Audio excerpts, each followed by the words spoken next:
নমস্কার, তোমাদের সকলকে আগন্তুক ইউটিউব চ্যানেলে স্বাগত। আজকে আবারও চলে এসেছি তোমাদের জন্য নবম শ্রেণীর ইতিহাসের ফরাসি বিপ্লবের কয়েকটি দিক অর্থাৎ প্রথম অধ্যায়ের প্রশ্ন উত্তর নিয়ে।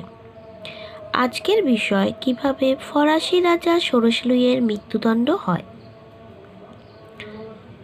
এখানে প্রশ্ন উত্তরটা লেখার জন্য প্রথমে ভূমিকা লিখে নেবে, তারপর ষোড়শ লুইয়ের মৃত্যুদণ্ড কেন হয়েছিল তার অনেকগুলো কারণ ছিল, তাতে 1-2 করে পয়েন্টস তোমাদের করে লিখতে হবে।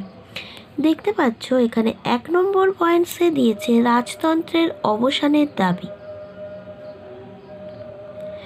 2 নম্বর পয়েন্টসে ছিল রাজার বিচার,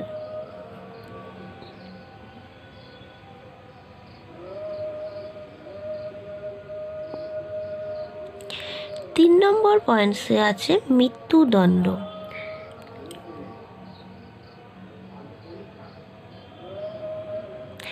ও সবশেষ পয়েন্টস উপসংহার।